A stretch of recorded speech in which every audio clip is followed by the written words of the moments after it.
It's your pal Mike Squires, and this is the Couchress Podcast, episode number 251. And my guest, Jarrod Goon, one of two guitar players for the Australian punk rock band Clowns. His co-guitarist, Cam. I met those two at Hellfest last year. I was wandering around the grounds. I wanted to go see the Lemmy statue that was erected there, and I stopped and was watching this band. It was killer. I was like, all right, this is rad. And then Jarrod popped up on the big screen on the side of this, the stage, the big Jumbotron kind of thing, and he was playing a Seeger, and I recognize those guitars. Dallas has been on the podcast, and I'm a big fan of his guitars. And I was like, oh, wow. I snapped a picture, sent the picture to Dallas, and then I took a mental note, and then, met Jarrod and Cam after backstage. And then we proceeded to have an adventure, and we wandered over and saw Merciful Fate. It was amazing. One of the best days of tour last year. It's so killer. We had a great time. And what a couple of great dudes. It was a great time talking with Jarrod. So check it out. Clowns is playing in Brunswick Ballroom on April 22nd. If you happen to be if you're an Australian listener. They will be spending 3 weeks in July. I think the shows are all in Germany. They'll be on tour there. They have a record coming out this fall. It's being mixed now. I heard a song. It's amazing. It's killer. Jarrod talks a little bit about it in this about this particular song. His description of it is absolutely accurate. Maybe he described it after we stopped recording. Anyway, I don't know. I don't want to blow it for you, but I heard some of this shit and it's killer. I hope that you enjoy this conversation as much as I did. There was some delay happening. He's he can't get much further away than Australia, and there was a little bit of delay in our conversation, and so there are moments that are awkward. So I apologize. It's not really editable because the stop and start sort of nature of it. So thank you for hanging in there. If you are enjoying the Couchress podcast, visit couchriffs.com.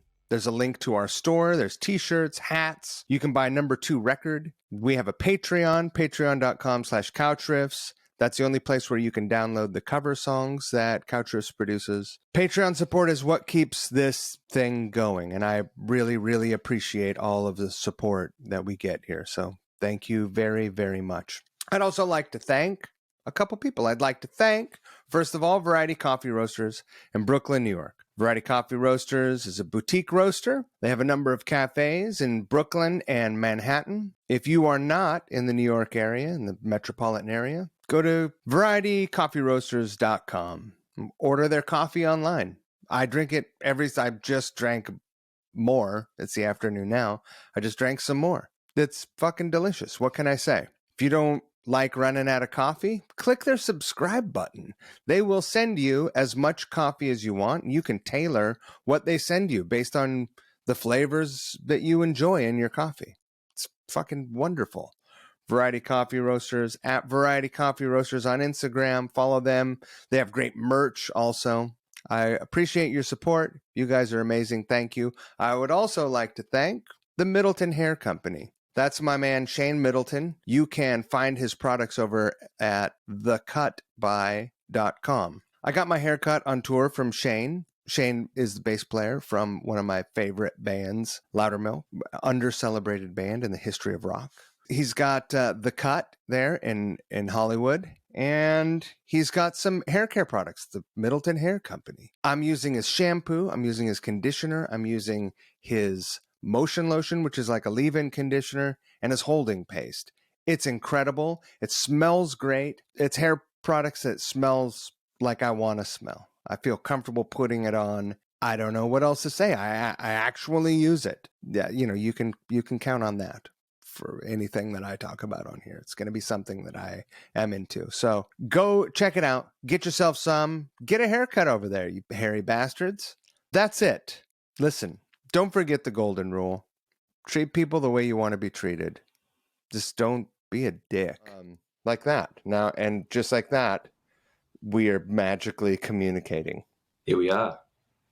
A world apart. You're 15 hours ahead.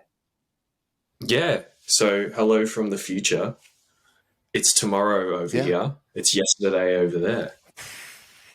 It's magic. There's a lot of magic up in this bitch. Yeah. All kinds of magic. Yeah. It's great. I forgot to tell you that the quality of the screen will degrade when we start recording as we're watching, but don't worry. It's going to be Yeah, it's all good. aces when the people see No it. dramas. I am so happy to see your face. Yeah, me too. It's good to see you. It's been a while. For people who are listening or watching, I don't normally do this, but I want to talk about how we came to be acquainted, because I feel like it's one of the reasons that I remind myself, go out, explore, don't sit backstage. Nobody knows who you are. You don't have to hide away. You're not Kirk Hammett, like no one's going to mob you. No one's even going to, someone might be like, hey, will you hold the door for me?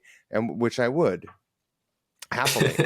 But I was wandering around Hellfest, which we were both performing at. Yeah. I was wandering around and I just was going. And I went and I wanted to go see the Lemmy statue, right? Yeah. And then I hear this band at the stage that's right there. I hear this band and I'm like, this sounds rad. I'm going to stick around and watch. And of course, the stage has the big screens. And on the big screen pops up your Seeger. I see, well, the way, hey, that dude's playing a Seeger guitar. Yes. Is that right? And then sure as hell, the next time they showed you on the screen, I was like, look at that. And so I saw you backstage, and then it turns out that, you guys knew Wit. So it was this funny thing. And we were fast friends that day. Yeah, it was meant to be. And then I feel like we hung out for a few hours that day. I mean, for Cam and I, like our guitarist Cameron, like that was our festival. Like, we're the metalheads in our band, and we were just running around from stage to stage, like, we got to see everyone. So we had a lot of fun that day, probably a bit too much fun, but it was great. Well, we saw a very fantastic show from the Pit that day, didn't we? Oh, yeah. The King. Merciful Fate. Dude. That was a highlight for me. That was incredible, right? That was one of the best shows I've ever seen, and we were just standing in like the photography pit, like a few dorks just like, nerding out, and it was great. I think just watching Cam see one of his favorite bands as well. Yeah, it was just the best.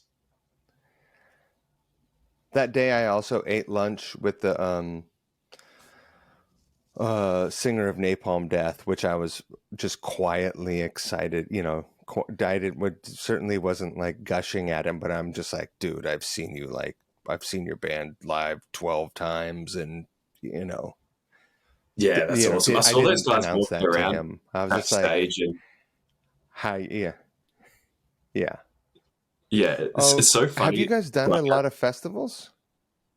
Yeah, I mean, sorry, we have a little bit of a delay. Yeah, that's all good. We've sort of been like, we've played a lot of like punk festivals, and which is great. I mean, like joining the band that I play in, it's classified as a punk rock band, so we kind of get billed on a lot of those punk festivals around the place. But when we get an opportunity to play a metal festival, like we've done Hellfest and Wacken in Germany, like those two have been my favorites, just because we get to see, Metallica and all those cool bands and Priest, and they're my favorite festivals whenever we get a chance to do that sort of crossover. You get to see some shredding. Yeah. I mean, like, no, not trying to disrespect any punk bands and stuff. Like, I've loved seeing a bunch of cool punk bands, but once you've done the festival circuit of Europe, 5 or 6 times, and you're playing the same ones each year, it's like, all right, give me something else. Right. All right. So I want to start diving into. I want to start talking about you. Uh, And the fun thing about this is we had a killer, like, formative day together, you yeah, know. it's But I great. don't know jack shit about you except the band you play in and the rad guitar you play. And so this is where I get to have fun. This is the privileged part of hosting a podcast, is I get to learn about a lot of great people like yourself. Kind of scared now. Uh, oh, don't be a scared. Don't be afraid just because I'm an American. Um, what do you remember your first the first time you know made a conscious thought, like, hey, there's music playing? As a kid, was there Um, always music happening? yeah, I mean, growing up, my dad always played guitar, and he still plays guitar. And I still remember, like, at our family home, he taught me how to play a D major chord on the guitar, and I sat around for, I don't know, an hour strumming that chord and going, "Wow, how cool!" And I think that was when I was actually hooked. When I realized that I could make the guitar make a sound that didn't suck, as much as it still probably sucked playing How like old? just one chord poorly. But it was exciting, you know. I you feel like thought everyone learns their you thought first it chord on didn't suck. yeah, exactly.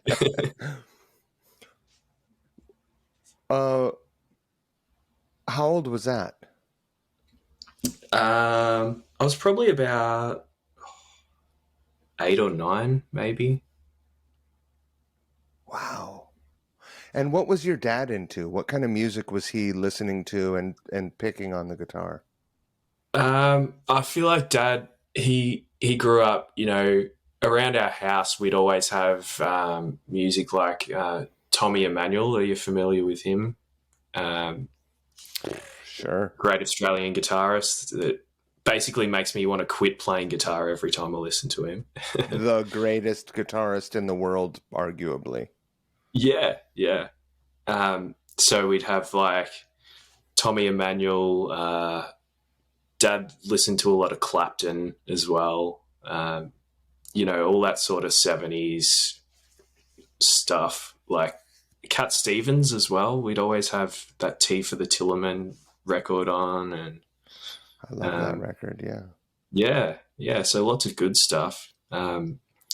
But I guess you wouldn't pick it if you listen to my band now. But that's kind of what I would listen to as a child. And then what was the first music that came along that you identified as, this is my music? This is music that my dad did not introduce me to. Well, my brothers, I've got two older brothers, and I feel like everyone with older siblings, they're going to copy them and listen to the music that they listen to. And I remember going through my oldest brother's CDs, and he had Appetite for Destruction, which kind of, you know, straight away, you listen to Appetite for the first time, like there's no going back. He also had Slash's Snake Pit, Ain't Life Grand, and that record has Mm-hmm. stuck with me since. Like, I love that album. I think it's one of the best things that Slash Really? put out post GNR. Yeah, yeah, it's just fantastic. But yeah, that was sort of when I sort of started getting interested in heavier music, and then I went to high school, made friends with these guys that were musicians, joined their band, and we were just, you know, listening to Guns N' Roses and AC/DC, and we just wanted to be little rock stars and all that, just like every kid at high school. So you said you started playing guitar when you were 9. How long was it before you felt like you were, you said that you could make a D chord and it didn't suck. How long before you could recognizably reproduce someone else's song? Well, I started doing guitar lessons when I was maybe 10. One of my school teachers, she started teaching me, and it was great. And it was my favorite thing every week. It was, I don't know, a Wednesday or Thursday after school or something. And um, we'd spend an hour playing guitar. And that was, I really got into it from there and practiced all the time. And then it was maybe like when I was 12 or something that I was, could play a song through or something. It's hard to remember, maybe, 11 or 12 that, rather than just strumming one chord or two chords but those early lessons just, took me from basically nothing to being able to play songs through and, play little melodies and whatnot. There's a hard part about when you're starting to learn how to play guitar, because for a while I was teaching, and someone would be able to go from, like, let's say a D to a G chord very smooth and quickly and, seamlessly, seemingly, because they practiced it a lot. But Yeah. then if you go, all right, add a C in there or add an A minor or an E minor, then fucking everything's out the window, right? Yeah, yeah, yeah. I feel like that's And the one of same the thing kind biggest of goes hurdles with to get learning through. songs, Yeah, yeah. Like, right? I mean, chord changes and every time I've spoken to someone who's just beginning to learn, they're like, "How do you change chords so quick?" And I'm like, "It'll just come. Just keep going, because that is probably one 10,000 of the biggest hours. hurdles." Yeah, yeah, 10,000 hours. 100,000 hours. yeah, yeah. That's it. Were and you weren't in school band? You were just playing the guitar after school at home. Is that it? Yeah, yeah. So in when I was about 14, I joined my first band with my high school friends, and that was when we started, covering band songs, and then writing our own songs, and looking back, it's pretty funny to look back at some of the songs we wrote. But I still catch up with those guys, and we're still really tight, and it's awesome just to reminisce about all that stuff. Do you remember the name of your guys' first song? And are you the kind of person that's not too embarrassed to say it? No, no, I'll say it. Well, our band was called Paranoid because we like got into Sabbath and all that. So it was a little tip of the hat. Yeah, no shame in that. Yeah, and I think our first original song was called Hollow Mockery, and I think we came up with the song title using like a thesaurus and looking up like the themes of the song and being like, well, we need to come up with a cool name. So we just pull out a thesaurus and go, okay, that's a cool sounding couple of words. It sounds like a death metal song, right? Yeah, yeah. Like It was like definitely not like the death. name of it, like a technical death metal, like it could be a death song. Yeah, yeah, yeah. We were well ahead of our time. uh, for sure. Did you guys play school functions or anything like that? Yeah, our first ever performance was at like our school assembly, and it was super awkward. Our teachers like introduced us in front of the whole school, and we covered AC/DC "You Shook Me All Night Long." And I remember after playing it, just being like, "Oh, well, we've done that, and that was okay," and move on. And then from there, we started playing like we played at the local Battle of the Bands, and that was really fun. Um, and then, once we started writing our own music and being able to play stuff like that, that was kind of when it clicked that I was like, this is super fun. I don't want to just play other people's music. I want to write music and get fans and play at gross pubs that stink and all that. I'll bet you aspired to greater things than that. You didn't know what a stinky pub was yet. Yeah, that's fair. It was a couple of years later that I learned what a stinky pub was, but it was, I wanted to Right. be, you know, on the big stages like my heroes for sure. Right. Uh, how did you feel going into that very first performance? Because you were playing in front of kids that you went to school with, and it was your first time stepping on stage. These kids did not have experience seeing bands at all, probably, or if they did, they probably had seen big concerts. So you're Yeah, already working a little bit from a deficit. It's a very nerve-wracking thing. Were you super confident, or were you nervous as hell? I think I was pretty nervous. I mean, you're playing to your whole school and everyone's sitting down. And I mean, the one good thing about playing an AC/DC song is we were wearing a school uniform, so it kind of worked. But apart from that, like after this thing, But like I don't think everyone was many wearing people one. had. Yeah, exactly. So there's always you're Angus Young and you're playing in a room full of Angus Youngs. So it's quite nerve wracking. In that performance, did you play the role of Angus or the role No, of I was Malcolm? Malcolm. I was Malcolm. Mm-hmm. But yeah, like I'd That's a fresh killer joined the role. band at that stage, so I was a rhythm guitarist, and it was a little while into writing music that I'd start playing some little bits of lead here and there, and then we ended up sort of both of us were like a KK Glenn Tipton sort of thing, like sharing, Right. which was cool.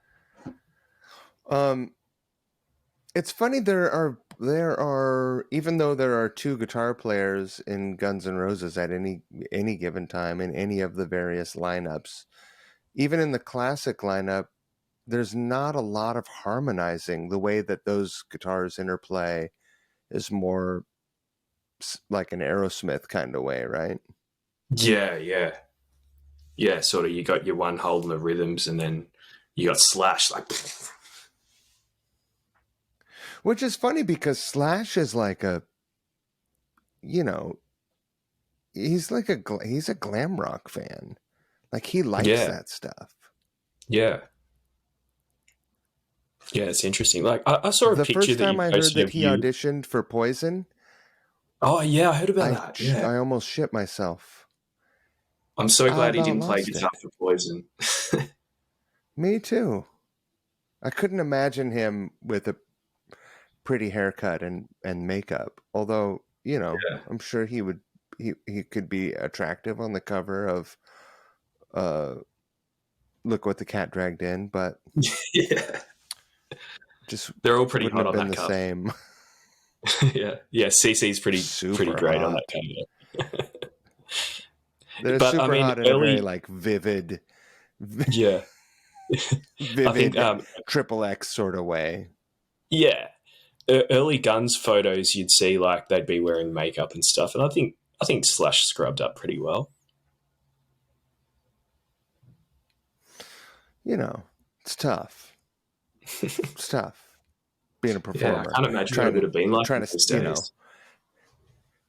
scale it up as a yeah. The thing about where like I mean, Robert Smith is still wearing makeup, Yeah, and you know, I don't know. I'm not into ageism. I can't. I'm too old to be into ageism, but there's I guess I totally respect whatever anyone chooses to do when they walk on stage, and there are countless examples of things where I'm like, interesting. I don't think yeah, I would do that, but then again, I go on stage with flannels and sneakers, so yeah. I'm not someone to talk. If you want to wear a muumuu or whatever, like that's your fucking prerogative. Yeah, that's it. And I mean, we wear stupid shit on stage a lot of the time, but I feel like it's just part of it. Like, just if you wear what you're comfortable in, that's cool. And what I find interesting about that whole 80s glam scene is that all the dudes sort of came off as so macho and like, we pull all these chicks and stuff, but then they're all wearing so much makeup and teasing their hair and stuff. And I feel like it's so interesting in that day and age where guys wearing makeup would have been such a shock factor. And I guess that's why they did it.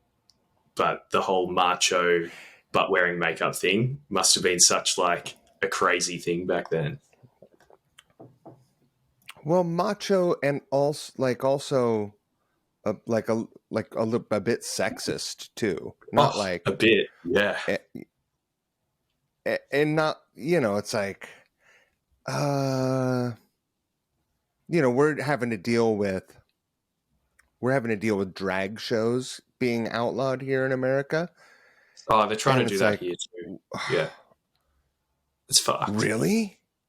Yeah. They're trying to outlaw drag shows in Australia? Oh, some people are. Like, what are you guys stealing from our playbook? What the fuck is going on with you guys? Yeah, all the right-wingers just try to make it Australia. They all worship Donald Trump and they want it to be like that over here. But, right. I think they're gradually losing support. But there's still a big problem here. There was some famous anti-trans, anti-drag person came over to do talks just last week or the week before in Australia. And a bunch of neo-Nazis rocked up to her rally and it was pretty dirty. But I heard she got kicked out of New Zealand when she went there. So that's one positive thing. But yeah, politics is really fucked up at the moment. And people, trying to hurt other people. It's like, why? I don't care what someone does. Yeah. It's fun, it's entertainment. And it's not affecting anyone else. They can be themselves. They're not hurting anyone. If you don't want to see it, don't go. Yeah, that's it. I was at a friend's, my partner's cousin's 40th the other day, and she had a drag show on there, and there was kids there, and they haven't all been indoctrinated or whatever. They all enjoyed it and had fun and danced, and like, kids don't think the way that adults think, and they're more interested in having a good time. And if someone's there having a good time, they're going to have a good time. I think it's pretty simple. Yeah. It's funny because Poison looks like a drag show, or looked like a drag show in 1986, Yeah. I mean, for that matter, so did Motley Crue, so did Skid Row, all those bands. Yeah, they all did it. It was sort of the thing everyone did. I guess it started with Van Halen, maybe, or New York Dolls, or how far back did that? Dolls for sure. Twisted Sister. Oh yeah, Twisted Sister. I'm not really built to wear women's clothes. I'm just like pretty top heavy. I'm a bit barrel chested, though. On the occasion that I have, we used to have dress for maximum attention parties. I lived up on Capitol Hill in Seattle, and I would always wear a dress, and I loved it. It's really comfortable. Hell yeah, liberating. It would have been too distracting to the general day-to-day carrying on of my life to just start wearing dresses. Yeah. But I for sure considered it. Yeah. Well, I mean, if that's something that makes you happy and makes you feel comfortable, then go for it, I think. That's what I think. I expect next time I see you at Hellfest, you'll be wearing a dress. It'll be a very pretty dress. Nice. I don't think I would want to have a basic dress on. It'd be, like it'd be a nice one. A flannel dress. We'll see, maybe. Probably a flannel. Yeah. One thing I'm not into kilts. Yeah. Well, that's more of an Axel thing. I don't think I could get. I don't think I could get excited about a kilt. Yeah, well, Axel made a lot of funny. His voice is great. Yeah. I don't know about his fashion choices. Well, he's someone that just yeah, Traditionally, really from the seemed like he beginning just to wore now, whatever he wanted. Yeah. fucking like catcher's padding and Yeah. bicycle shorts and yeah, all kinds of funny stuff. Yeah, those bicycle shorts Whatever. didn't leave much to the imagination, did they? No. What's the funniest thing you've ever worn on stage? Um, well, on our last tour of Europe, it was getting towards the winter time, and it was getting pretty cold. And Cameron, our other guitarist, he'd bought me an Adidas tracksuit, or Adidas as you guys call it, a tracksuit, Yep. And I was just wearing it because I was cold. And then one night we were playing at a venue that was freezing, so I was like, "Oh, I'm going to wear it on stage." And then ended up becoming a bit of a gag. And then I wore it for most shows, and I just looked disgusting. It's like a The full bright sort suit. of bluey green, gross thing, and matching pants and jacket. And yeah, so that's probably the I best had I've some worn. clothes show up in the mail today. I Oh did yeah, some pre-tour clothes shopping last week, and my clothes nice. showed up.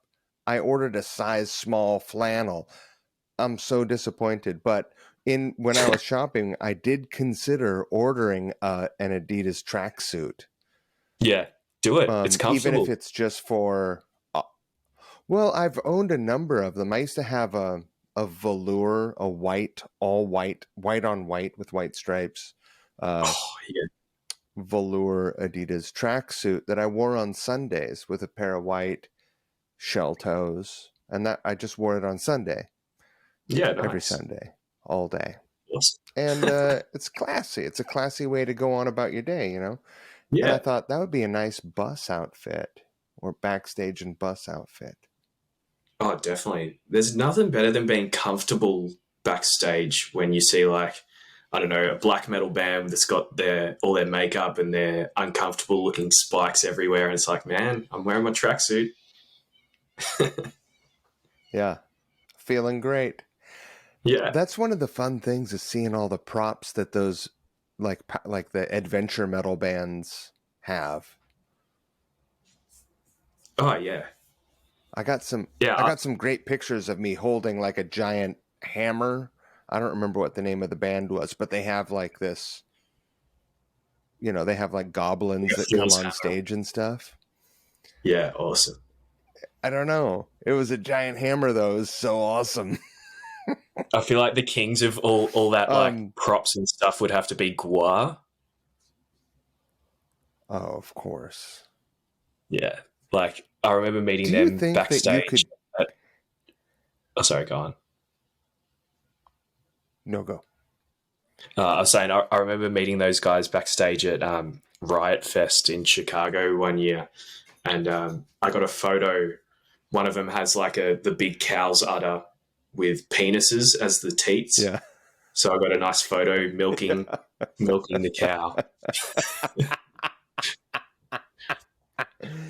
That's Do one you to think show it my would be grandparents. the most the most fun to play in that band or a nightmare It'd have to be. because of all the costumery? Yeah, like no, I think it'd be so fun. Like dressing up in that, day in day out. I'm sure it'd be a bit taxing at times, but I think it'd be worth it. Like it was funny. Like after that interaction with them, I was just backstage like a couple of hours later, and this guy came up to me and started talking to me, and I was like, I didn't know who he was, and he was talking to me like he knew me, and it was the guy from Gua. He's like, oh yeah, I'm the guy that you were milking before. I'm like, cool. I'm the guy with the penis nipples. Yeah, yeah, yeah. Oh, of course. I didn't recognize you without all of your penises. Yeah, yeah, yeah. You've only got one now? What the Uh, hell? um let's get back to our timeline. Oh yeah, yeah, yeah. How Where were we? when your band, so you guys are doing rock, like pretty straightforward rock covers. You're doing AC/DC. Were you covering Guns N' Roses? Yeah, I think we covered one or two Gunners songs, and what else were we doing? You know, Sabbath and Judas Priest and whatever teenage kids think was cool, which was only us. No one else thought it was cool Right. in 2004. None of our friends, anyway. That was a tough time for traditional metal. It was like 2004 was sort of like the tail end of new metal. Yeah. Yeah. I mean, Oh when yeah. did there was a real rise in indie rock at that Yeah. point? Yeah. We had no interest in How indie did rock. that? We were just Oh, sort of good. I mean, just doing our I thing, love it and all, but yeah. We just wanted to sort of play hard rockin' songs, I guess. Like I think AC/DC were probably our biggest influence in that band. You know, we just wanted to play like open A chords and shred. You know. I'm embarrassed to say AC/DC is one of my favorite all-time bands. Angus Young's one of my favorite all-time guitar players. I have an Angus Young tattoo, Nice. and I never saw them perform live until 2015. Yeah. Wow. Was that after Malcolm Can you died as believe well? that? Yeah. That's crazy. Yes. Isn't that Yeah, nuts? I managed to catch them in like 2009 or 2010. It was like their last tour with Malcolm in Australia. And that was pretty cool. I did the whole like dressed up as Angus, and went crazy with one of my mates, and that was fun. Maybe I've only heard like sort of side notes, but what in the hell is going on with that dude, with the drummer? Like, wasn't he Oh, involved in some Phil Rudd. shenanigans? Yeah, he got like arrested in New Zealand for like, I don't know, he put a hit out on someone or something, and there was all this drug stuff. I don't know. Pretty brutal though. Like That's you'd think real? that Did he get charged? I can't remember. I remember reading something in the news about, you know, he did something pretty dodgy and got in trouble for it. Real dodgy. Yeah. How much do you have to hate someone to put a hit out on him? Oh, just put a hit out on him. Yeah. That's like Probably a some fair movie bit. shit. I don't know if that's exactly what he did, so don't quote me there. But it was I something feel like dodgy. there were drugs and some sort of murdering kind of shit going on. Yeah. Just fucking Yeah, something crazy. like that. Like, I mean, it makes it, Okay, well, he's pretty crazy as dangerous fuck. band, AC/DC, but like, you don't want to go that dangerous. Right. You don't want to go full night prowler. Yeah. So how long? So this band that you joined in high school when you said you were 14 or 15. How long did you end up playing with them? We sort of fizzled out at the end of high school. So when we were like 17, 18, we, didn't, we played a few pubs, and then by the time we finished up high school, we kind of just did other stuff, and I ended up joining a couple of other bands here and there. Like I played in a thrash band and in a funk rock How band. was And that? yeah, thrash was good. We, like I gradually got into sort of, Anthrax and Megadeth and, the Big Four and all that. And it was pretty fun playing thrash. And then when Municipal Waste came along, like my friends and I were like, holy shit, what is this band? And crossover thrash was a thing for a while. And yeah, it was fun getting a pointy guitar and with a Floyd Rose on it and going to town. What was your pointy guitar of choice? I had a Randy Rhodes Jackson. It just had the single You can't really EMG go in the wrong with that. bridge, Floyd Rose, one volume control. That's it. Yeah. I mean, what more do you Do you need in still a have it? guitar? Nah, I sold it. It Do was you still just have sitting it? there, and I hadn't Oh, put, I'd broken a string, and I hadn't put strings on it for like 6 months. And at that at that time, I was sick of Floyd Roses. I was sick of floating tremolo things, and I was just like, I don't want it anymore. I think I sold it to buy something else, and I kind of wish I still had it, but I've since gotten a couple of guitars with wiggle sticks on them again, so back into it, which right. is good. Uh, did you make records with any of those bands, or just gigs? Um, we did like a bunch of demos with the first band, Paranoid. We did an EP that we released digitally with Inebriator, the thrash band, and Cam was playing guitar in that band as well. So we've been playing together Oh, forever. rad. Um, did like a little EP with my funk band, and then I joined Clowns and sort of just been with them since then. What variety of funk were you doing? Were you doing like we're into Funkadelic and Cameo and Lakeside, or were you like we're into the Red Hot Chili Peppers and uh, you know, Limp Bizkit?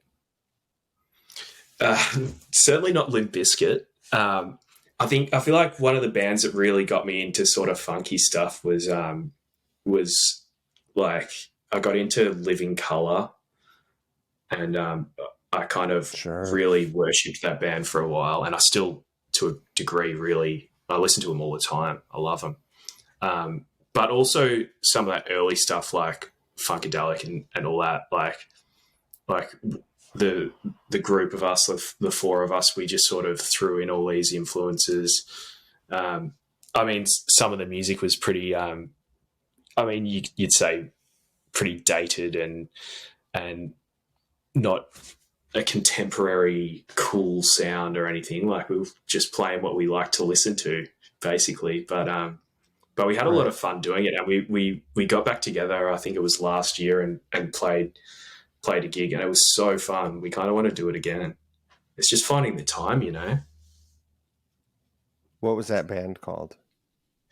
We were called Who to Funk It.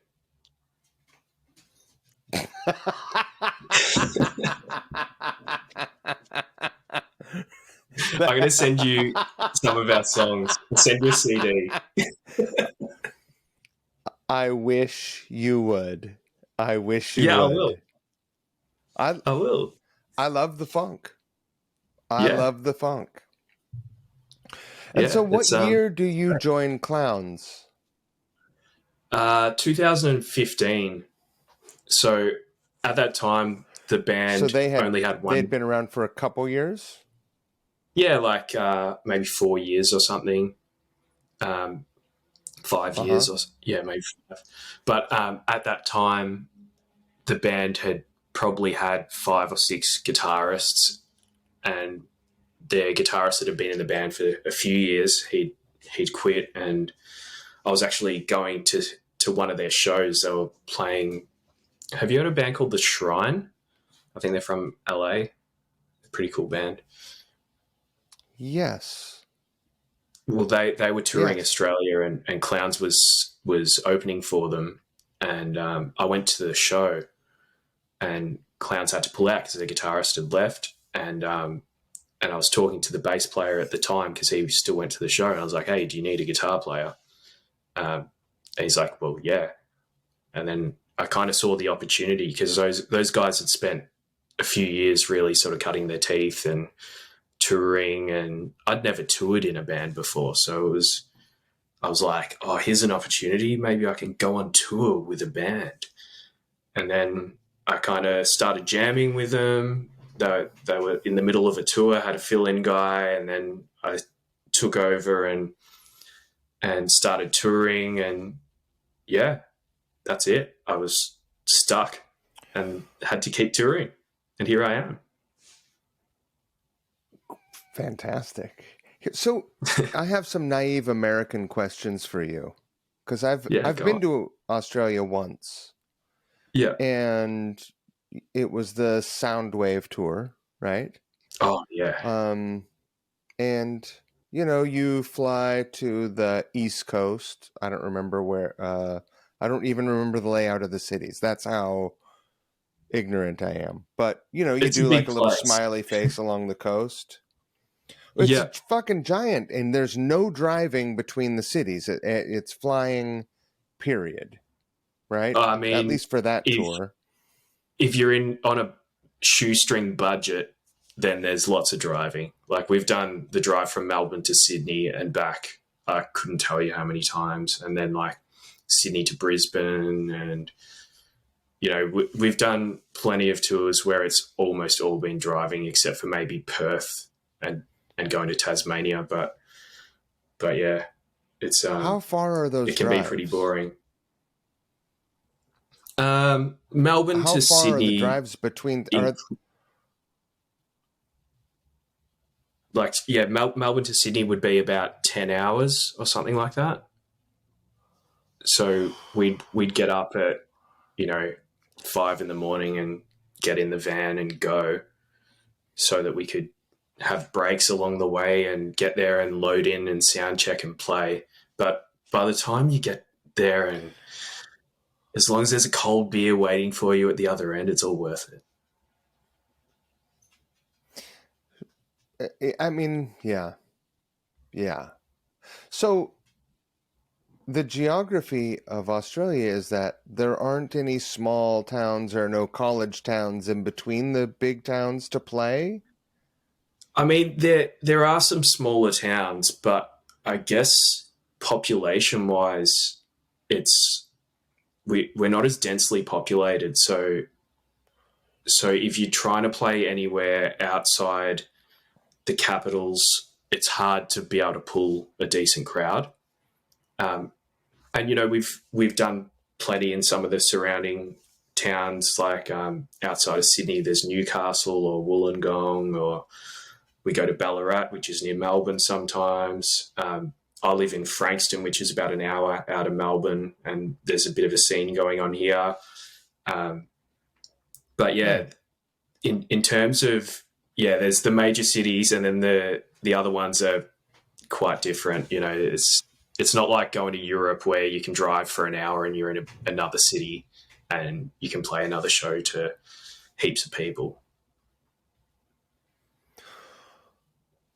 Here's another naive question, because we played on. I believe. Again, I might be totally fucking plowing the field here, but I feel like every city that we played was coastal. There were no inland cities that we played, or Yeah, they were close at least. yeah. Well, I don't. Soundwave, What is the? Soundwave.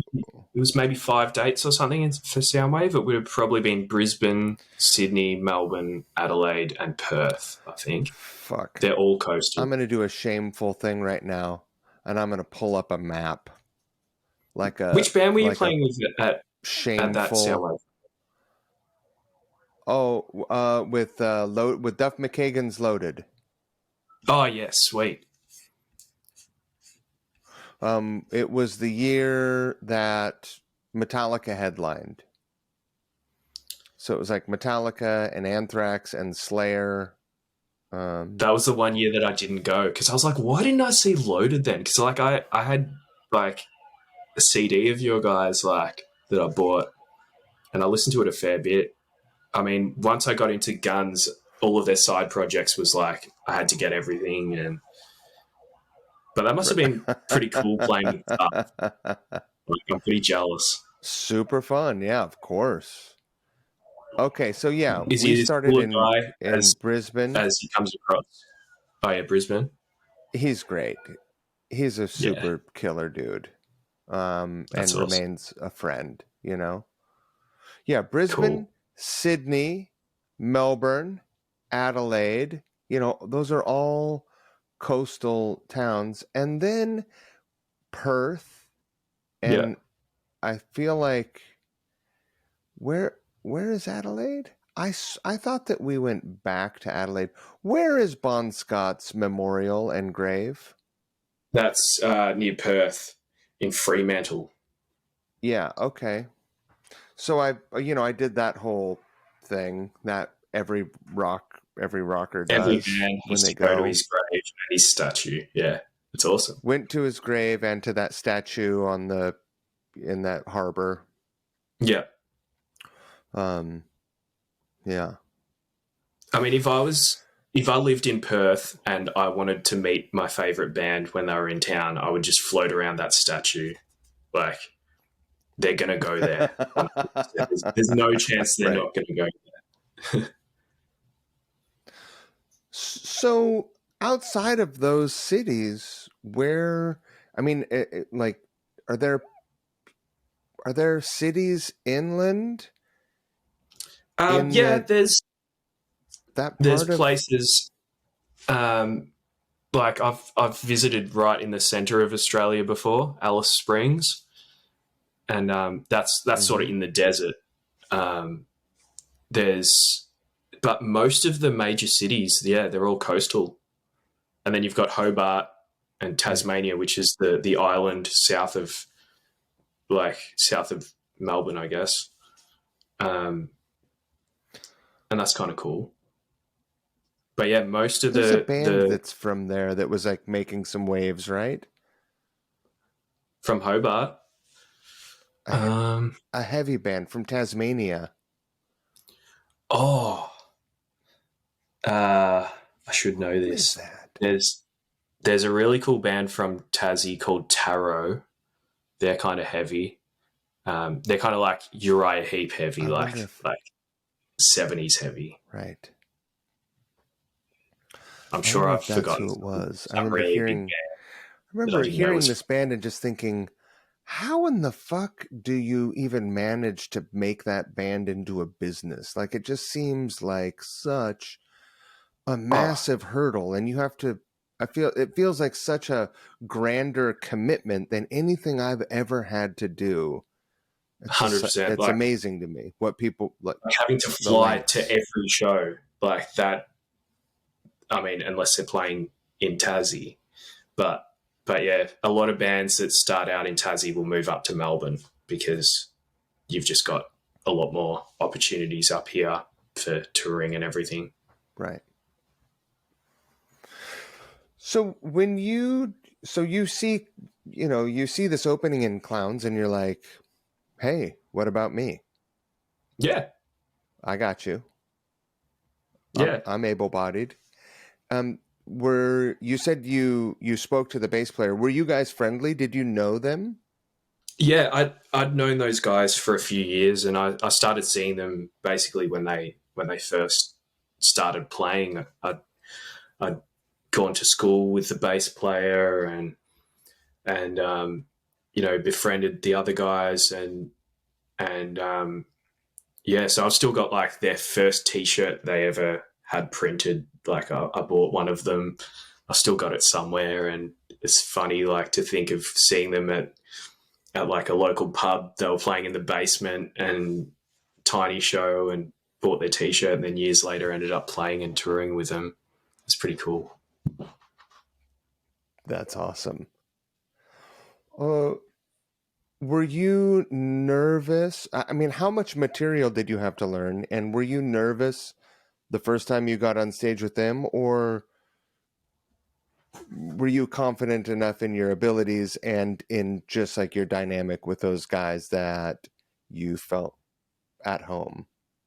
I remember it was easy to go to the rehearsals and get along with the guys. We all got along really well, and you know, learning the songs. I remember learning them by ear and showing the guys what I thought of them, or how I thought to play them, and then we'd get through the first song of the first practice, and the guys would be like, "All right, you played it right, but you've got to play it with downstrokes like the whole time." So I went from, strumming up and down to going full downstrokes. It was like I had to relearn how to play guitar again.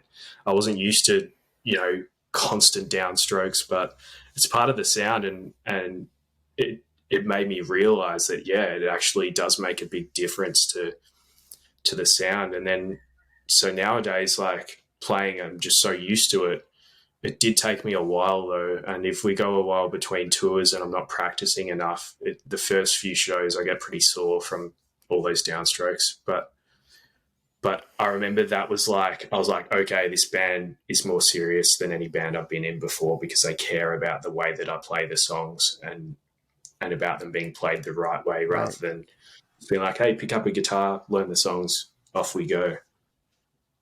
But when it came to playing the string attack, sorry, no, all good. It's just that little delay thing. But yeah, when it came to playing the songs live, like I remember being pretty nervous at my first show, but it went okay, and each show got a bit better, a bit more confident, and learnt more songs, and that's just how it went, really. I was just having a conversation this morning with someone about that downstroke guitar picking, and I think that there is lore in the guitar world that James Hetfield only plays downstrokes. Yeah. You've surely heard that. Yeah. That seems unfucking believable to me. Yeah, it's crazy. From the first time I heard it, I was like, no fucking way. And, I've been around him. I've seen them play a lot of times. It's just hard to tell, but like, how can his hand do, like, if you imagine a song, any of the songs on the first 3 records when they were really fucking going for it fast, it seems so insane. Yeah, it's crazy. Like, are you telling me he downstroked Disposable Heroes? Who knows? Like, I'm sure people know, like all the super like nerdy Metallica fans will be like, yeah, of course he did, man. Like, why would you even question that? But yeah, it's pretty bizarre. It's an Olympic gold medal undertaking. What if that's true? If I ever have the opportunity to exchange words with him again, it's going to be the first thing I ask him. Undoubtedly, 110%, because I passed that opportunity up, and I should have asked. So damn. So you met him? That's cool. Like, just briefly, on that Soundwave thing. Nice dude. Yeah, I think I've met all of them, and now they're all nice dudes. Yeah. But the downstroke thing is real, and there's a real physical relationship to, performing the guitar in that manner that is athletic. And it's like the difference between weightlifting and ballet. It's just not even the same, right? There's no economy to it. It's all brute. Yeah, absolutely. Do you have advice for people who are going at that? Are you a elbow guy? Are you a wrist guy? Like, how do you do it? I'm an elbow guy, and I don't know how correct that is in terms of technique, but attack wise, it's like before I joined this band, I wasn't a very hard player. Like, I wouldn't have much attack in my playing, and then changing to this style of downstrokes, it really does bring that attack in, and I think you've just got to hammer away at it. It's weird. It's like practicing scales in a way. Like, you just keep going until you lock in with it, and then it becomes easy. Like nowadays, playing shows, it's usually pretty easy. By the end of the night, I'm like, I could do that for another whole set, and it's not too tiring. Is that a bird or some kind of other weird animal that you guys have that wants to kill you in Australia? Yeah, it's a bird, Australian bird. I think it's a Okay. magpie or something. Yeah, they sound weird over here. Um, there's a lot of things that want to kill you there, right?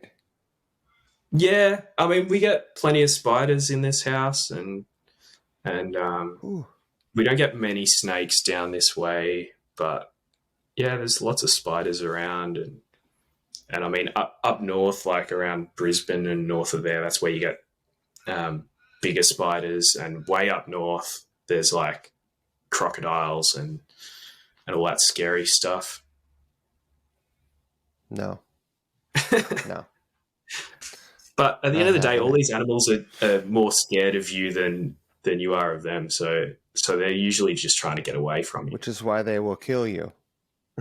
Yeah, yeah.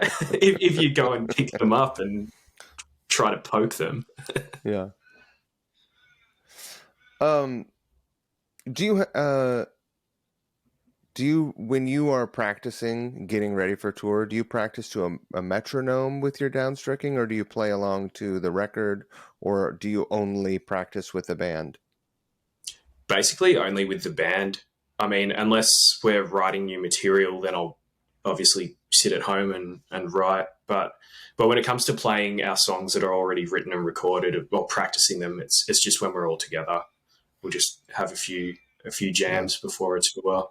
I mean, there was a time like a while ago, a few years ago, before COVID, where we basically wouldn't even have practice before a tour because we just got off another tour like a month before that. So we just have a bit of time at home and then go away again.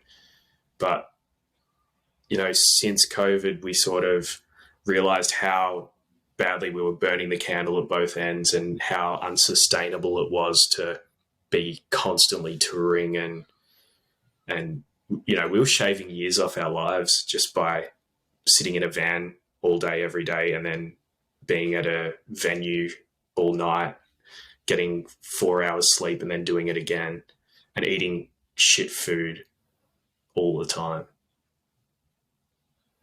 I mean, you know what it's like. No, no, no, no. Tell me more about it. But back to what you were talking about, How so? practice wise. Yeah, like we just have a couple of jams before a tour, and then off we go.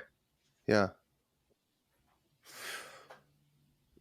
So being at home, did you during COVID quarantine and all of the lockdown stuff, were you a person that was productive and made good use of your time, or do you feel like you squandered your time?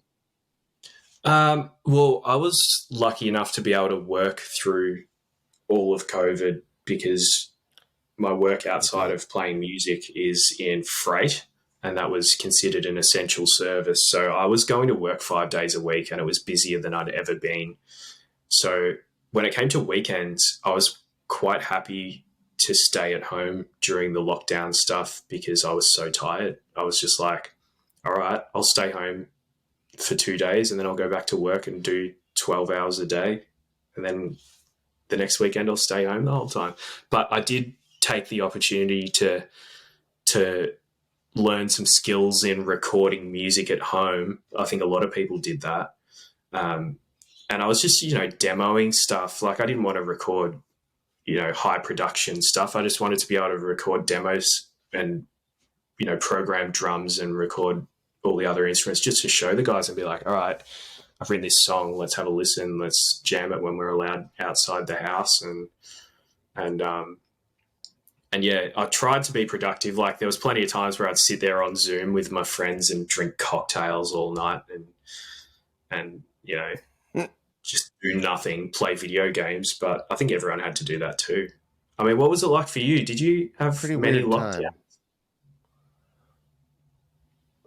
Well, I was never stuck at home. I worked two Yeah. jobs during the quarantine. I actually got a second job because of some stuff that happened at my primary work. And Mm-hmm. my second job also was in freight. I don't know what you do in freight, but I was doing labor, hard labor. I was the Yeah. oldest guy there. I was loading UPS freight trucks, like not Yeah. the delivery cars, semi Yeah. tractors. Yeah. And, there's just like a conveyor that runs down into the thing and you have to push it, it retracts as you fill the truck up until it's all the way out of the trailer. Every fifth box that came down the conveyor was a case of wine, which weighs quite a bit, and Yeah. a lot of booze being shipped Oh yeah. during that time. Yeah, It was a there was workout. like booze I was home working. delivery businesses that started through COVID, and I think they thrived. Everyone was ordering like pre-made cocktails and getting them delivered to their door, and they'd be in their pajamas and just like grab a bunch of cocktails and spend the whole night getting drunk. What do you suppose happened to all? I mean, how did those folks pivot out of those jobs that they created during that time where they were like, I got to take advantage of this opportunity? I hope that they Yeah. socked money away and developed something that they can do now, because I don't think people are ordering cocktails at home, or Mm. if they want to, I think that the authorities don't necessarily want that happening. Yeah. Well, I think a lot of them were already bars that couldn't open through COVID, so they were Right. adapting at the time, going, well, we know how to make cocktails. Maybe we can deliver them, and I think that was part of it, really. And then once COVID sort of lockdowns ended, they could open up again and start serving cocktails in glasses rather than plastic bags. Every once in a while, I have this sort of like traumatic memory that will come up. I'll be at the gas pump, or I'll be checking out at the grocery store with the self-check thing, and I'll remember going to the grocery store where everyone was masked up and like rushing through and like looking at each other suspiciously, and And you one know person coughs, and it's like, people would have, yeah, someone sneezes or coughs, everyone's like, people have fucking surgical gloves on. It's just like anytime you touch anything that other people touch, which is a lot of shit in the world. What a fucking insane time we just lived through. do you remember just like reading the news each day and just being like, what is going on? We're living in a movie. I had to stop looking at the news. Yeah. I reached a point in my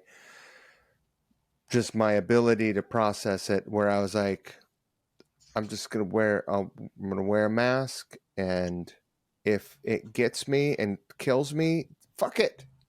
Yeah. Great. You got to die of something. Everybody's got to die of something. If I die, like, I don't, if anyone else dies, I'm sorry. And if I die, well, fuck it. Yeah. I I'm guess you just got ready. to I've do had a your good bit one, to wear a mask and try not to spread it around. And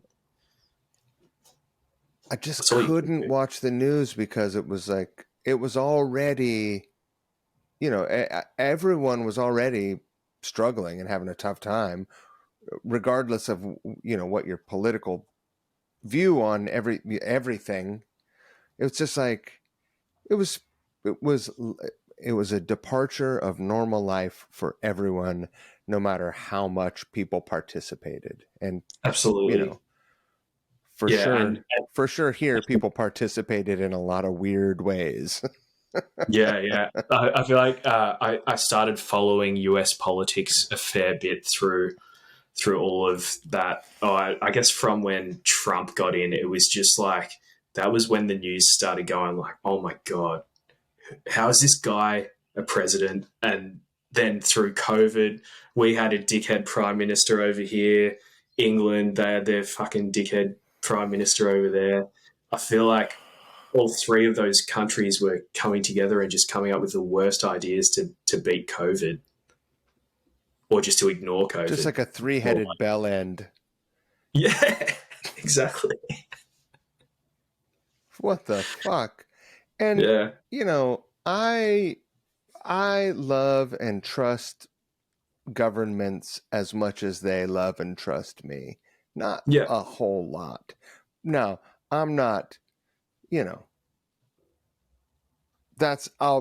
my statement on government begins and ends there.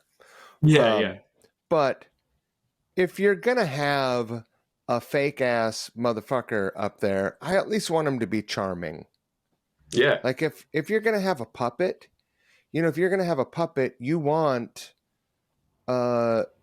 Kermit. You don't want the Count, Yeah. or or even Grouch. You Yeah. want Yeah. Kermit. You want someone that's like cool, or Miss Piggy. Miss Piggy's cool. Fuck Yeah. it. Someone that's, Give me that's going Miss to sell Piggy. their dumb ideas to you. Yeah, and just not be like a continuously offensive prick. Yeah. Oh, we've had plenty of those around the It's world. pretty easy to not be a prick, Yeah. I think it's easier to not be a even prick if than it's to be. fake. Yeah. Just That's smile and exactly nod. what I'm saying. Yeah. Can I pause for a sec? So I let me drank too ask you much this. and I need to take a Yeah, piss. go for it. I'll be back Yeah, in 2 seconds. do it. All right. We're back. Yes. I'm sure you can edit some little intermission music in there. Sorry about that. No, I'll just cut that little section out. What I wanted to ask you was, during that period of time where you were working long hours, I'm assuming you were earning a little bit more money than normal. Yeah, I mean, Did it's a you? family business that that I still work in. So the business was really thriving through that. It was good considering it was such a shit time for everyone. It was nice to be one of those few Right. businesses that boomed through COVID. Is that the time? Was it during that time that you got your Seeger? Because that seems like the kind of purchase that you are like, I'm gonna pull the trigger on this. It's a big choice. It's a big decision. Yeah, I'm trying to think of when I ordered it. I think I ordered it just before everything went down, maybe, or maybe it was during. What I did, I had this collection of records that I knew were valuable, and this guy contacted me and was like, "Hey, I want to buy your collection." It was, do you know the band King Gizzard and the Lizard Wizard? Sure. Yeah, so I I'd known those guys for a while, and I'd collected all their records from the start of their band, and I didn't realize how valuable they were. And then I sort of, at this time, I really wanted to get a Sega guitar, and this guy contacted me. He's like, "Hey, I know you've got these records. I want to buy them off you." And I was like, this light bulb went off, and I was like, if I can sell these, it could probably almost fund a Sega guitar. And so I did it. I didn't really want to sell the records, but this guy was just throwing money at me. I was like, all right, well, if it's going to buy a guitar for me, I'll do it. And I wouldn't have been able to get that guitar without doing that. Like, it was sort of in my dreams, I'd own a Sega guitar, and now I've got one. I just never put it down. It's like the best guitar I've ever had. Right. One day there are a couple things. I have one big priority purchase in front of me before I have that thing where you're like, you end up buying stuff that you have to get you through a particular event, and you're like, all right, I gotta have to do this, or I have to do that, I have to get a backup, or I have to Yeah, have this thing or that thing, but what I really want is this thing here. yeah. I've You I've got your got a stepping lot stone. of great guitars. Like, I I'm can a big see fan this. of boutique builders Yep. for sure. Yeah. That's Awesome. that's where I'm at. Well, I listened And to so, your and podcast a guitar. with Dallas. Oh, I mean, he's doing such cool stuff. Oh, he's the greatest. Like him and I, like it's funny. I've listened to your episode with Dallas and your episode with Myron, and like I feel like those two guys are like my two like internet friends that we will send like memes to each other or just talk about music or talk about Sure. guitars and stuff. And I've never met them in real life, but I find myself talking to them quite a bit. Do you follow what is it? Soft Shred? Do you follow Soft Shred as well? Oh yeah, yeah. I love that. Like all those guitars are so That's a cool. that's a good follow. Oh yeah. Every once in a while, I will see something on Craigslist or Marketplace around here, and Mhm. I'll text it to him, just like check this BC Rich out or whatever it is, you know. Yeah, I've sent a few submissions before. I'll be like, "Look at this! Like, it's perfect." So for people who are you, I assume that your Seeger is at the practice space. Is that right? Ah, it's right next to me. Oh, let's see it. Come on, show it Yes, off, man. I'll get it out. Oh yeah. Here we go. There it is. Yeah.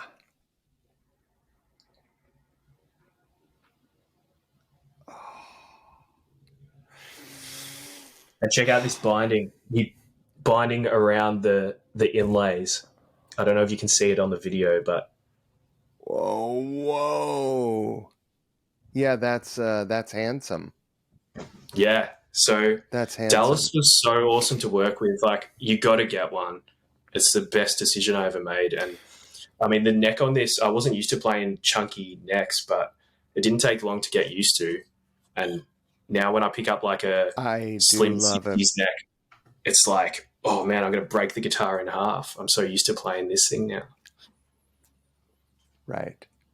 I really, really, really like and the thing that every time he posts a picture of one of them that he's done, I really love the one that has the sort of silhouette German carve. I don't know what it's. I'm sure there's a name for it, but around the edge it dips in and then kind of curves back up. That's how the contour is. Yeah, It I mean, is the this one's got a hottest. German carve on it. So this is like the sort of carve along here, but then there's the ones with the top carve as well, which are really cool. Yeah. Yeah, very, very, very handsome. He's good with I the got to tools play a that couple of them when he was at a Brooklyn guitar show at the guitar shop, New York City, and that's where I actually met him. And yeah, awesome. yeah, the pretty much the coolest, burliest guitars. Which ones did you get to play? Oh, Did you get to play that crazy purple bitch thing that he made? oh. I swear I played the 10 string. Yeah, I swear awesome. he had that thing. They were guitars that he posts pictures of pretty often. I think they're ones that, he's used as sort of they're keepers. They're not for Yeah, sale, basically, he's made a few sort of unless someone personal really builds. wants to cough it up. Yeah, yeah. Um, but I mean, yeah, I definitely like his aesthetic. It's Oh man, it's a good one. he's the greatest. I really want Do to you buy have another one. do you have It's a like a second one? What do you have in your sights? oh, I don't know. Like I don't know where I'd start with a second one. Like what shape? Whether I'd go another YG or some other wacky design, or I'd want to get one with some cool like He's graphics onto on it. some pretty strange Like, like hybrid ones with like yeah, they're almost like fucking weird 80s pointy guitars, but not. They've got like a fin and double yeah, horn cutaways, and it's like, oh, yes. Have you seen Myrone's one, the So bright blue YG with like the hockey stick headstock? and the Kaler, yeah, Yeah, and the it's like scalloped insane. frets. Yeah, you can Yeah, just it's do wild. it. He'll do anything for you. It's really cool. Like, Sure, what are except for you going give to you get a when you tiny get neck. bigger? Yeah, yeah, I mean, I'm into like I'm not a Grateful Dead fan, yeah, but I think it's indisputable that those any guitar that is influenced by that Garcia design with the sort yeah, of squared off double cut, they yeah, look fucking cool. They look metal. yeah. Really And cool. I he's really doing like some that one. stuff. He's doing some of that stuff and Yeah, some stuff that's sort of BC Rich influenced, which I'm a big fan of. I've never yeah. played one of his basses, and I am very, very much interested in that. Well, I mean, he's not too far away from you. How far's Maine from where you are? No, it's been my intention to drive up to see him and do a Couch Riffs performance with him. Yeah, And cool. between work and getting ready for whatever is going next and my Yeah, other projects, I just haven't been able to do it. And for a while, I was sort of hitting him up like, okay, it's going to happen. And then now I just stop bothering him because I don't want to. I'm just like when I'm ready to pull the trigger, then yeah, I'll just fucking do it. Same with the guitar. When it's yeah. time, it'll be time. And it'll be perfect. Here's the It'll all come dough. together, Let's go. and you can drive up and see your That's guitar right. being built and all the love going into it. Yeah. Yeah, and indeed. What do you have planned for this year and beyond for yourself and Um, for the band? for the band, we're going to Europe in July for 3 weeks. We're just doing a pretty Hmm. short tour um, with a band from Germany. They're quite a big band over there, but mainly in German speaking countries because The they sing in German. Scorpions. Yeah, yeah, that's what they're called. I forgot what they were called. No, they're called Feine Sahne Fish Fillet, and they're really good friends of ours now, and they're bringing us over for a few shows, and we're just going to do some filler shows between the gaps, and then we're putting an album out a little later this year, um, hopefully around September, October, I think. Then we'll tour that Awesome. Australia. We'll go back to Europe. I think early next year we'll be back in Europe. I'd like to get over to the States again sometime. It's just sort of trying to fit it in with everything. It's a long way to fly, Yeah. and it's I mean, it's not as expensive to tour here as Europe, I think, but it's still, you know, Europe is great. You're in a new country every day Yeah, it's great. See, if you I want to found be. it in my personal experience, it's been the other way around for me for touring Europe and versus America. I found Europe to be lots cheaper because of the hospitality at like the venues. They'll put you up for the night, they'll feed you. Whereas, I mean, a band of our size playing in America, like we would not even get one drink ticket between the five of us that we'd have to fight over. And Right. then we'd be sleeping at, oh man, we stayed at some interesting Motel Sixes all through the Midwest and everywhere. But it makes for good I'm stories. sure.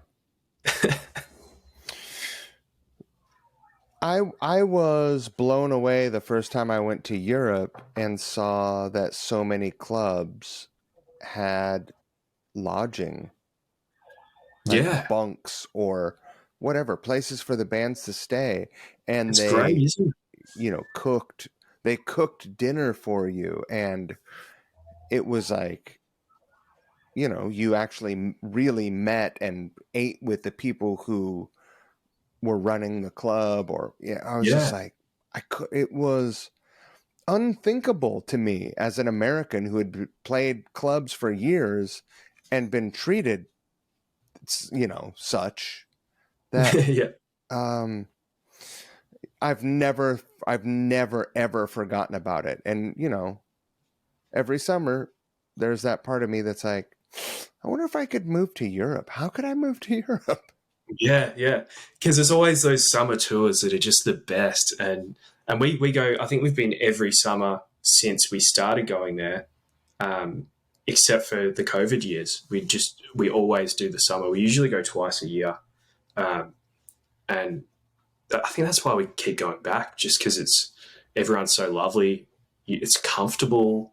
There's less driving than Australia, and you always get a comfortable spot to sleep at the end of the night, or most times. And I mean, in America, we were eating Taco Bell every night, and we did our last tour there was 6 weeks. By the end of it, we were all falling apart. I mean, it's partly because of how we treated our own bodies by eating Taco Bell every day and every night. But it was a long slog. You mentioned that there will be a new Clowns record in the fall. Is it complete? Yeah, we've it's being mixed at the moment. We got our first mixes back just a few nights ago, and it's sounding good. We've gone a bit heavier on this record, which I like. There's a few riffs, a couple of thrash songs in there, and lots of dive bombs. I mean, this is our first album with Cam playing guitar with us, and he loves a Floyd Rose. Every guitar he plays, pretty much, he's got one on there. And there's a couple of songs where he just cuts loose, and we have Slayer parts where he's just fucking being Kerry King and going crazy. So it's exciting. We try to reinvent ourselves every record, and we never want to put out the same album twice. And I think we've kind of been able to achieve that with this one, and I hope people like it anyway. Did you get to have any? Excuse me. Did you get to have any Glenn Tipton, KK Downing moments where you guys were doing harmonies? Did you get to fulfill those yayas for yourself? Yeah, we got Amazing. Actually the very start of the record. We've got an intro track, and it goes for 30 seconds, and it's I'll send it to you. I'll send you the mix we've got at the moment, after this, and it's just sort of like your version of the Hellion.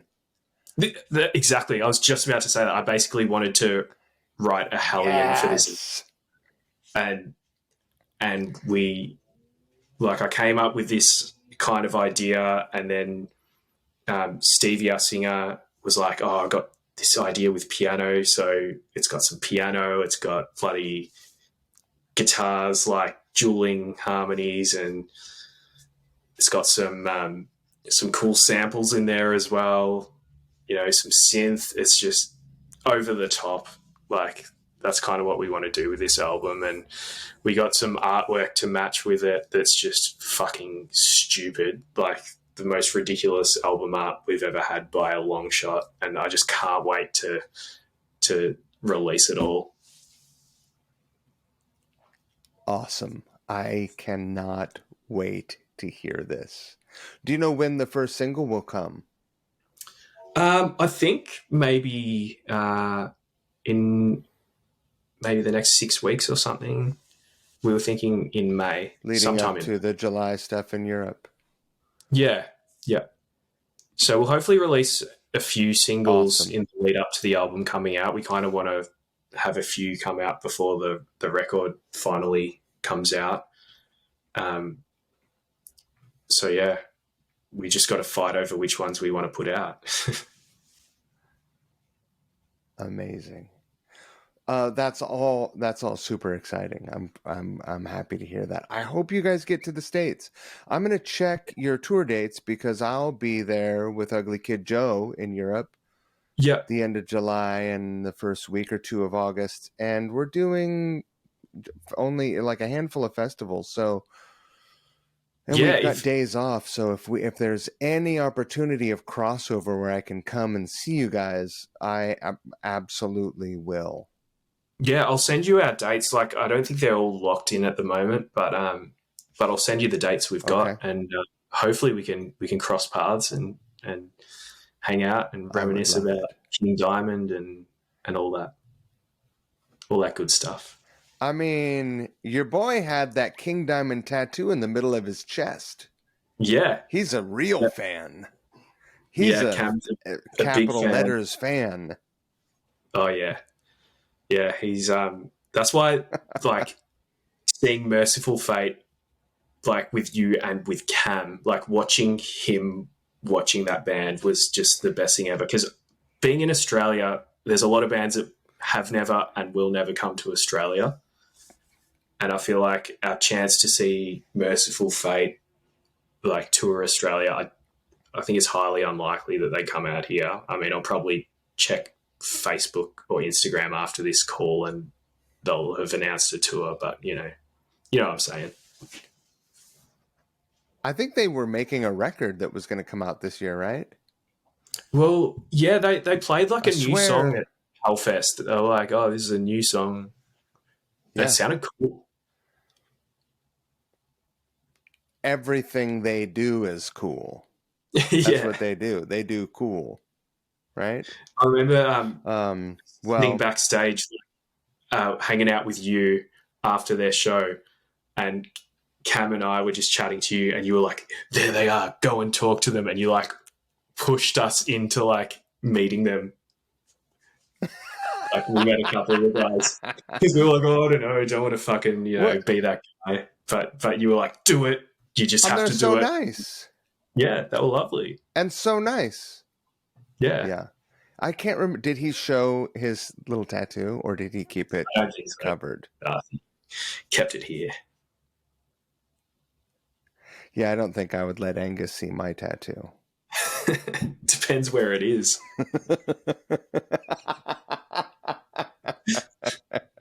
That'll cost you an extra $15, Angus. Sorry. Yeah.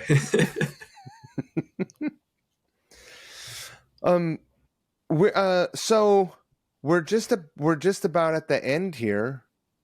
Cool. I've had such a great time hanging out with you. Me too. It's been great. It's early nice in the morning there. I appreciate you waking up early and knocking this out. I'm sorry about the delay. Nah, no problem. It's all good. These things happen. We're a long way away, I guess. You know what I would love? What? I would love if you would play guitar in a Couch Riffs cover. Well, yeah, we were talking about that at Hellfest, like, and you sent the list, and Cam and I were going through it, and there was a couple of songs we were like, "Ooh, yeah, that might be fun." Maybe I'm on to some new shit. Well, I'm gonna kill the recording right now. Yeah.